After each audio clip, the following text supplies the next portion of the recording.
Bonjour les copains. Aujourd'hui, on va parler de levier et on a beaucoup à apprendre. Commençons par le 1. Le levier fait partie de la famille de machines simples. Qu'est-ce que c'est qu'une machine simple? Comme le dit le nom, c'est une machine, ça nous aide à faire quelque chose et qui est simple, simple à construire, simple à utiliser et malgré sa simplicité, finalement, ça quelque part nous sauve la vie.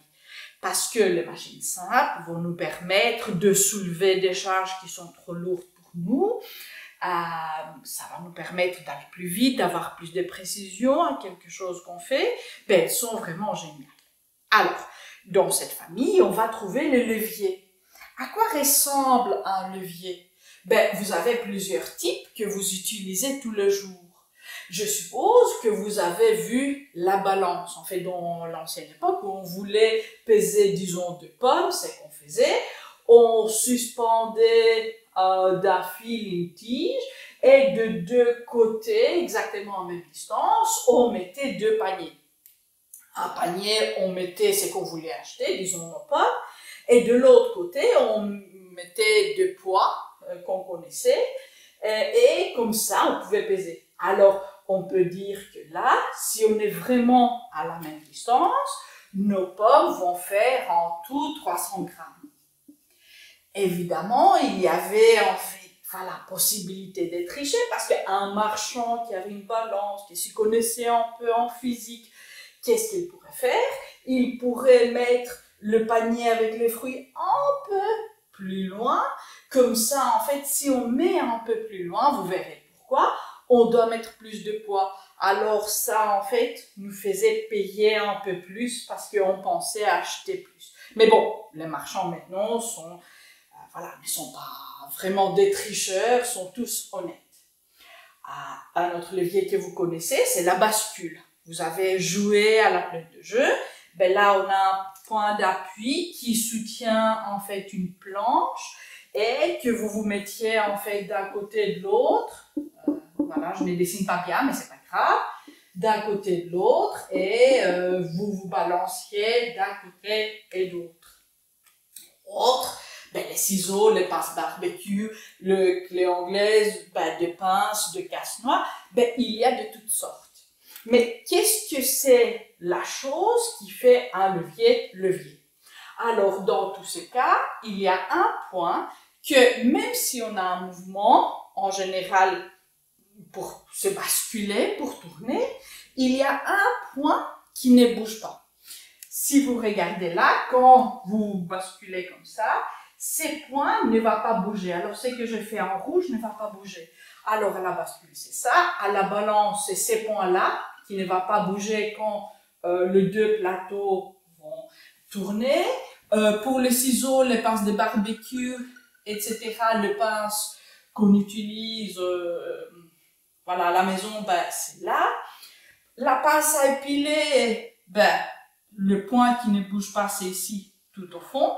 Vous pouvez mettre ici, ça dépend en fait si ça c'est assez long. En général, ça commence à se bifurquer assez vite. Et pour la clé, en fait, ces points qu'on tourne pour tourner les boulons, c'est ici vraiment au centre. Maintenant, ces points qui est présent partout, j'ai oublié le casse-noix Z, on peut mettre ici aussi. Alors, pour tous ces leviers, on voit ces points, et ces points qui ne bougent pas, on l'appelle pivot ou point d'appui.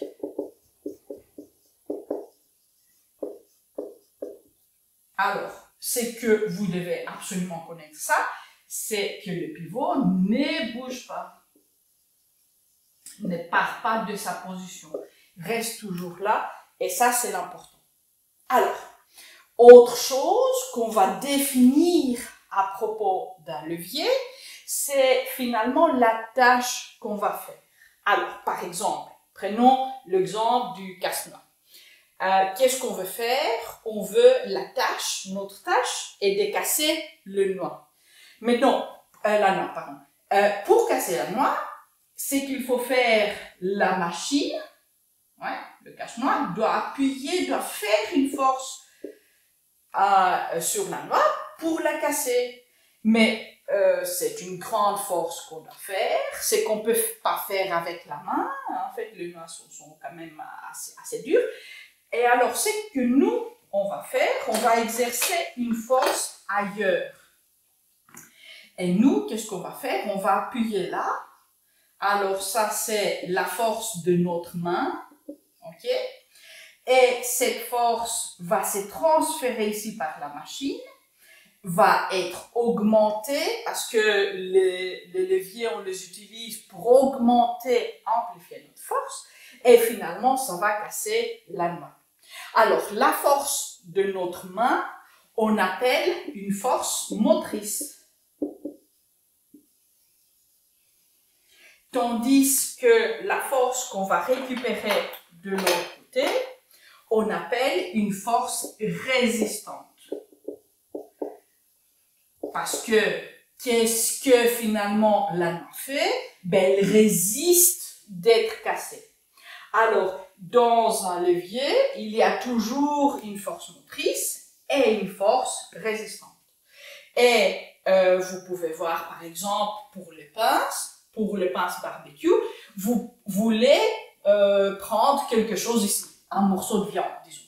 Ok, ces morceaux de viande va être la résistance.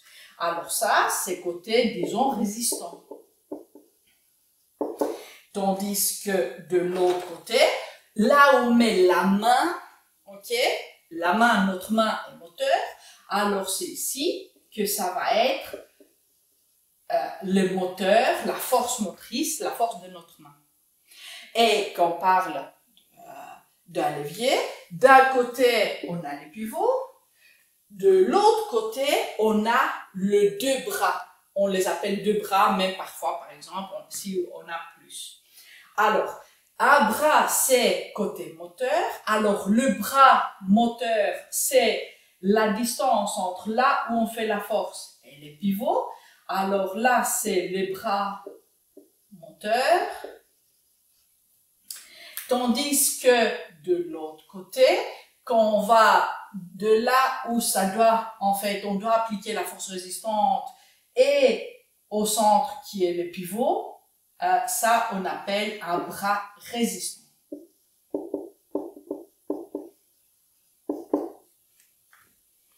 Dans ces cas-ci, le pivot, il est où? Ben ici, le pivot, où on l'appelle aussi appui. La force, ça c'est, si vous voulez, la résistance. Alors, c'est côté du levier, ces bras, cette longueur, ça va être côté résistant. Et là où nous, où on pouvait même tirer avec un petit ressort, un dynamomètre pour mesurer la force, là, on va l'appeler côté moteur. Ce qui nous apporte à une classification finalement de levier selon lequel se trouve au milieu. Alors, comment on les appelle? Je vais faire un tout petit peu de place. Je vais effacer ici au milieu. On utilise le préfixe enter. Et enter, finalement, ça veut dire entre. Alors, on nomme nos leviers selon ce qui est vraiment entre. Par exemple, ici, lequel est au milieu, lequel est entre les deux autres, ben c'est côté résistant. Alors, le casse-noix, ça va être un levier enter résistant.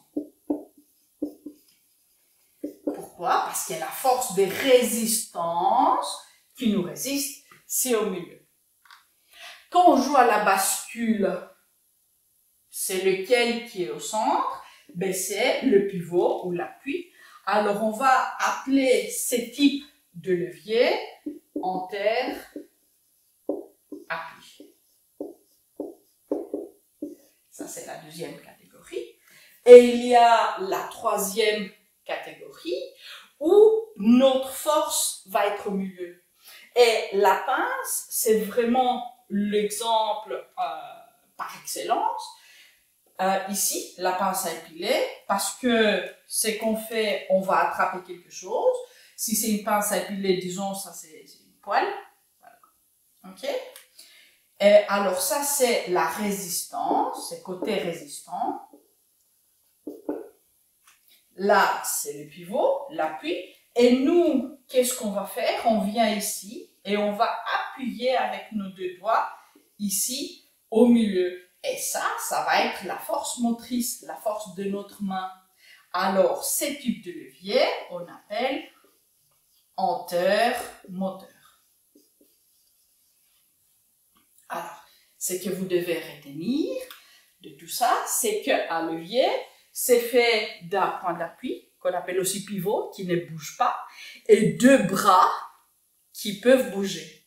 Deux bras qui peuvent être du même côté, comme la pince à épiler, comme casse-noix, ou deux bras qui peuvent être de côtés différents, comme par exemple la bascule, ici le ciseau, le pince, et ici, en fait, faisons où est la résistance, où est la force motrice. Alors, là, le pivot, c'est au milieu. Qu'est-ce qu'on a ici? On a la résistance, les boulons vont nous résister. Alors, si je fais comme partout ailleurs en vert, je vais mettre la résistance ici. Alors, on a pivot, résistance. Et où est-ce qu'on fait la force pour tourner? Ben, on fait la force motrice là. Alors, ça, c'est la force de notre main, la force motrice. Si on devait classifier, ça, c'est un levier en terre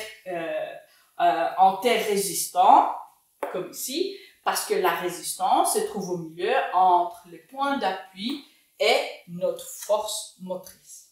Alors, là, je veux vous dire au revoir pour le moment, parce qu'on va se voir dans mon labo pour faire quelques expériences, et puis retour ici à la maison pour faire quelques calculs.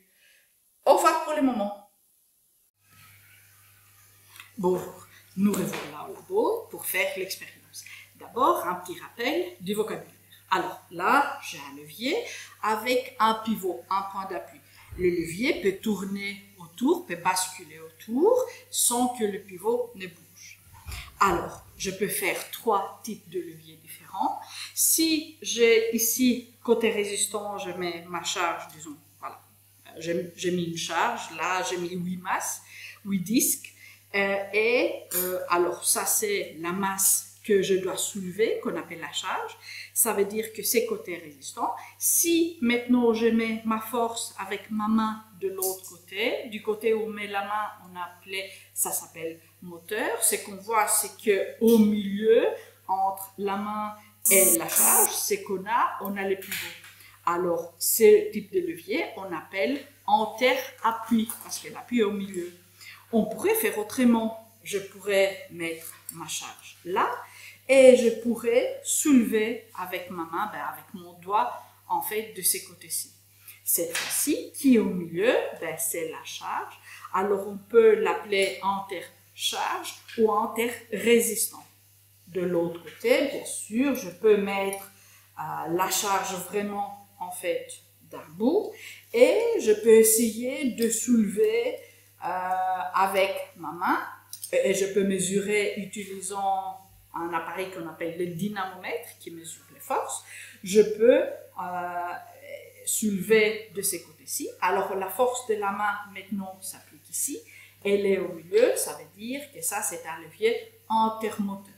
Maintenant le levier intermoteur nécessite que je mette plus de force, alors pour le moment je commence à me fatiguer.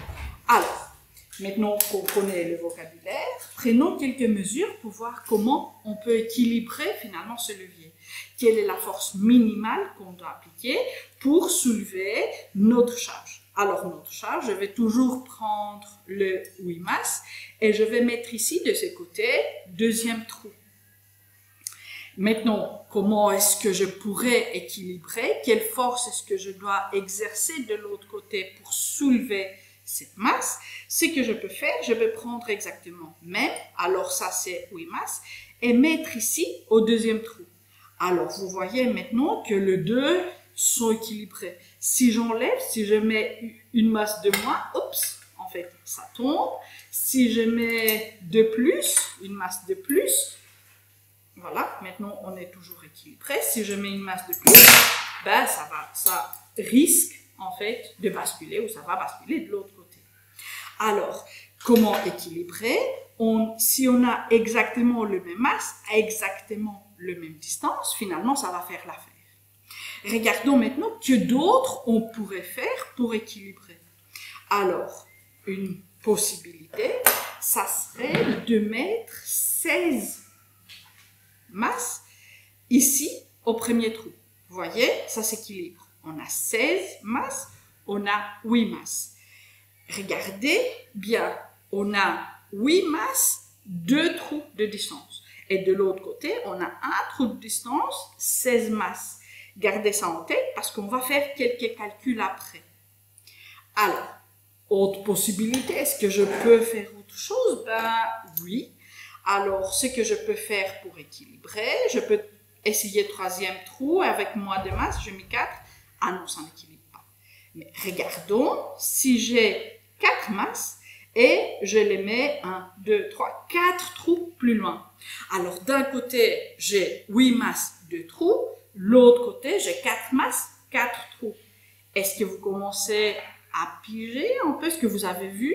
Est-ce que vous avez remarqué qu'en multipliant combien de masses j'ai et la distance, finalement, ça va faire la même des deux côtés, le même des deux côtés, parce que là, j'ai 8 fois 2, ça fait 16, et là, j'ai 4 trous fois 4 masses, 4 fois 4, ça fait 16. Quand j'avais ici, au milieu, j'avais 8 masses, 2 trous, 8 fois 2, ça fait 16. Ou, premier trou, 1 fois 16, ça fait 16. Alors, qu'est-ce que vous pensez si, en fait, maintenant, je vais tout au bout, on a 1, 2, 3, 4, 5, 6, 7, 8. Si je vais au 8e trou, combien de masses est-ce que je dois faire? Ben, combien de masses je dois mettre? Ben, ça doit faire 16 si je multiplie.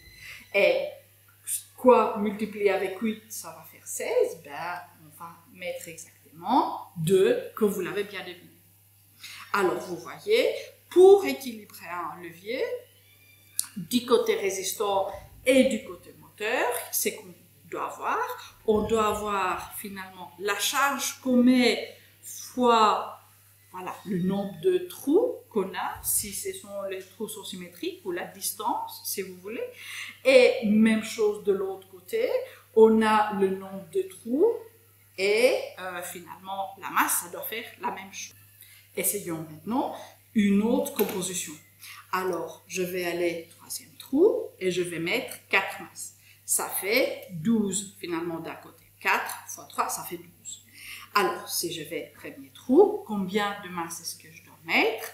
Ben, 1 fois 12, ça fait 12. Alors, voici, j'ai mis 12 masses. Vous pouvez les compter. Si je vais deuxième trou, alors, qu'est-ce qu'on a ici? On a 3 fois 4, ça fait 12. 12, en fait, si je fais ici 12 avec deuxième trou, je dois mettre 6.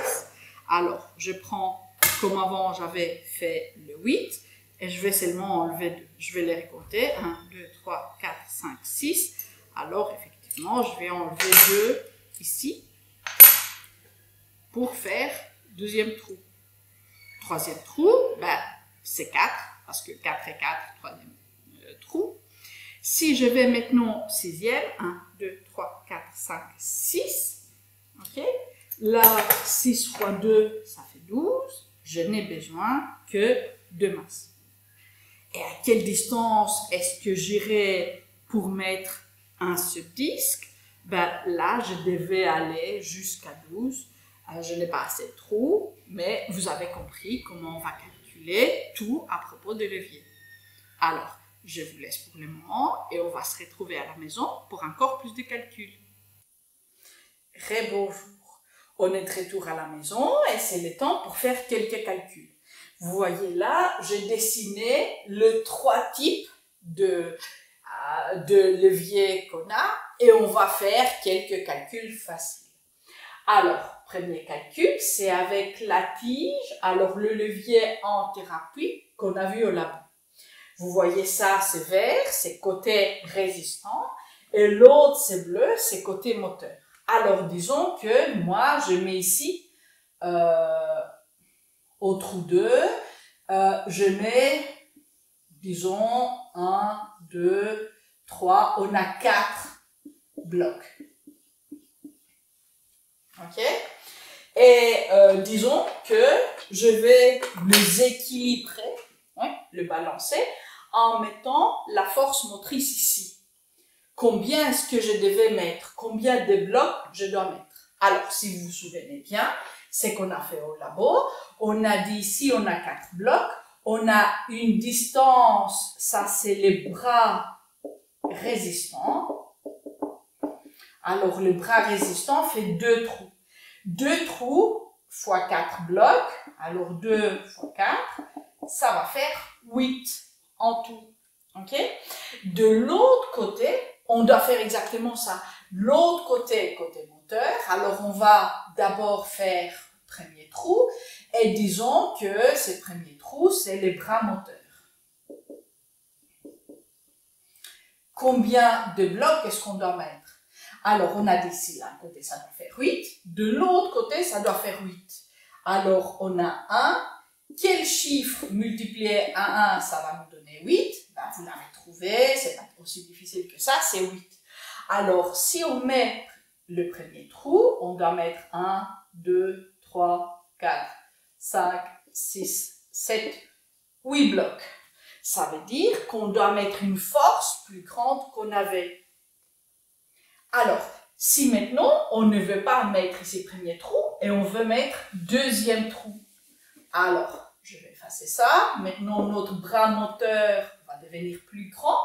Alors, notre bras moteur va être d'ici, on a dit du trou, on va mettre jusqu'au pivot. Et alors, on a ici une distance 2 fois 4. On a aussi une distance 2 fois quelque chose qui doit faire 8. Ben, si on met de deux côtés exactement la même chose, notre levier va être équilibré. Alors, si on met ici, on doit mettre 1, 2, 3, 4, comme exactement l'autre. Dernier cas, disons que on veut mettre une plus petite force encore, parce qu'on n'est pas aussi fort que ça. Alors, ce qu'on peut faire, on peut aller au dernier trou. Ça nous facilite la vie, en fait, si on part le plus loin possible. Alors, si on est là, on est à 4 trous, ok, le bras finalement moteur et tout ça jusqu'à là. On a 4 trous fois quelque chose et ça doit faire 8. Alors combien de blocs est-ce qu'on doit mettre? Alors 4 fois combien ça fait 8? Ben, on doit mettre 2, 1, 2. Et vous voyez que là, on met la moitié finalement de force qu'on avait quand on a mis le bloc ici. Si on avait mis les blocs encore plus près, si on l'avait mis ici, par exemple, 4 blocs, 4 fois 1, ça ferait 4. Alors là, qu'on est déjà 4, on devrait faire, en fait, mettre que un seul bloc. Regardons un autre type de levier, intermoteur. Disons que ici, on met résistant, je sais pas, l'insecte qu'on veut. Bon, bref, je n'ai pas très bien dessiné, mais disons qu'on veut attraper voilà, un petit insecte. Et disons que la distance là, c'est une distance résistante. Alors, je vais faire en vert. Disons que là, c'est 10 cm. OK? Disons que nous, on va appuyer ici avec 5 cm. Mais avec quelle force? Disons que on doit appuyer l'insecte avec une force de 1 Newton, mais quelle force est-ce qu'on doit appuyer? Alors, qu'est-ce qu'on a dit? Si on multiplie la longueur avec ce qu'on a, la force, la masse d'un côté, alors ça fait 10 fois 1. Alors, côté résistant, ça va faire 10, on a besoin de 10. Et de l'autre côté, regardez, le bras moteur c'est 5. 5 fois combien ça fait 10? Ben, vous allez me dire 2 et vous auriez tout à fait raison. Alors, dans le cas où on est en terre-moteur, on doit mettre une force plus grande finalement que ce qu'on récupère. Là, on doit mettre 2 newtons pour appuyer. Là, on a 1 newton. Newton étant l'unité à ce qu'on mesure la force. Alors, regardons aussi le dernier exemple pour l'antirésistant. J'ai dessiné un peu plus facile qu'avant. Alors, la noix, ben, qu'est-ce que c'est la noix? Finalement, c'est côté résistant. Et disons que ici, on a, disons, 4 cm. OK? Et où est-ce qu'on va mettre notre force? Le plus facile de mettre notre force, ça va être ici, vraiment tout au bout. Et ça va être la force de notre main, la force motrice qu'on va mettre.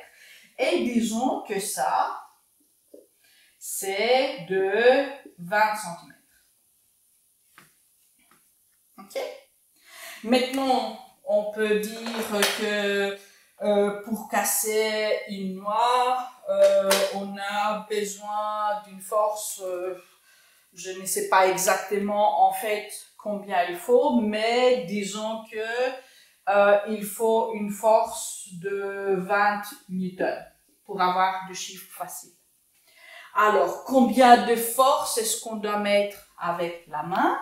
Ben, faisons un petit calcul. On dit quand on fait, on peut multiplier tout côté résistant. Ça va faire la même chose côté moteur aussi.